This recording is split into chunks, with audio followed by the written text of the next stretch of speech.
and cyber spying.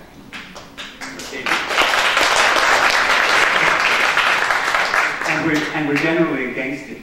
Yeah.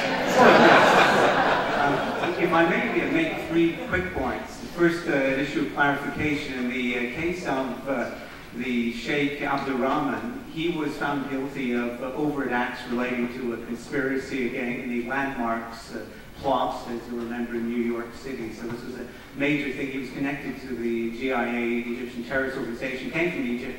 And that becomes relevant in an interesting way to the immigration issue. I would say it's well past time for opinion makers to deal forthrightly with the terrorism-related threats deriving from our immigration system. We bring in 250,000 people each and every year. That's about double per capita what the United States brings in. It outstrips all the G20, and when you include visa holders of temporary nature, well over 500,000 people. We cannot conceivably reasonably expect security screening to mean anything in that context. But the essence of my concern at this point has to do with Dr. Pipe's very useful observations about the extent to which, and these of course are my words, the media and certain others have let us down very badly when it's come to the stealth jihad and limiting the infiltration operations we've seen into a variety of very sensitive areas of our lives. Some have suggested that in the wake of the Boston bombings and the arrests in Canada, the real victors were the stealth jihadis who were featured condemning extremism, if you please, on CBC, on CTV, in articles in the Toronto Star, and so on. And today in the Ottawa Citizen, as Dr. Pine pointed out, we had the Imam Delish, of course, featured in his assessment of Dr. Pipes, which of course was a rather breathtaking one. Dr. Delish, and there was no mention of this fact, had an invitation to speak at the Department of National Defence rescinded by the then Minister of National Defence on the grounds of the extremism of the organization that Dr. Delish was then serving, the Canadian Islamic Congress. There was also quoted the Canadian Council on American Islamic Relations, the Canadian branch of the Saudi-funded U.S. unindicted co-conspirator organization. So this is the kind of due diligence. Let me finish by quoting an item that Dr. Pipes has on his site, and it is attributed to Randall Todd Lawyer, a gentleman who was considered something of a heartthrob among journalists in the United States until a number of years ago. He said of Dr. Pipes, Pipes has served up another steaming shovelful of fertilizer. What a joy it is to read this guy. His stuff requires no real effort to deconstruct, no deliberate propaganda analysis to realize how he intends to deceive the reader.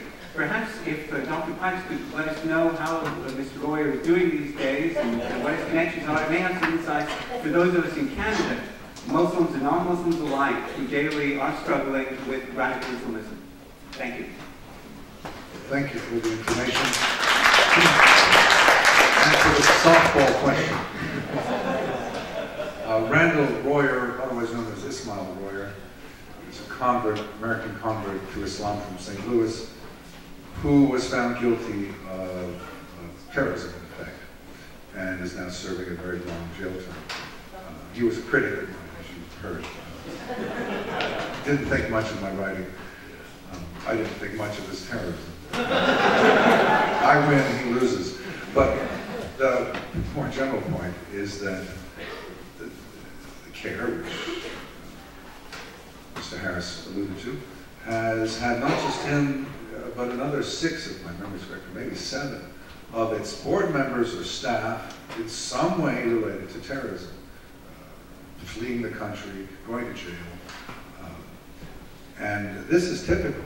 The Islamists have these connections to terrorism. But on the other hand, the Islamists are getting smarter. And what we're finding is that with time they're becoming cleaner. The best example is Recep Tayyip Erdogan, the Prime Minister of Turkey, who's a non-terrorist, who I would argue to you is a far more significant, a far more dangerous figure than Osama bin Laden types. I'd also note that we've mentioned Boston a number of times. Boston, 3 people were killed.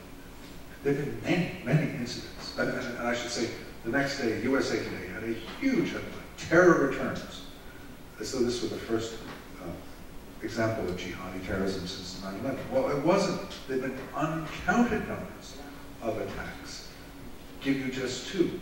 In 2008, I believe it was, a young Bosnian immigrant, similar profile, 18 years old, killed 5 people in a mall, a shopping mall, Charlie Square Mall in Salt Lake City. He was himself killed, and injured 4. He was himself killed by an off-duty police officer. Got no attention. He was called out Allahu Akbar. Or in February of this year, an Egyptian Muslim beheaded 2 Egyptian Christians in New Jersey. Got no attention. So this is a phenomenon that's all the time. And yet only once in a while, because of the high-profile nature of the venue, because of the crime film sequence, because of the mystery involved, that this particular case gets so much attention that it's happening all the time. Okay, I'm sorry, but this time it's 9 o'clock, so I'm going to call the panel to an end. You can speak to Daniel and Salim and Brian outside and ask them questions. Please join us for the reception. And thank you very much for coming.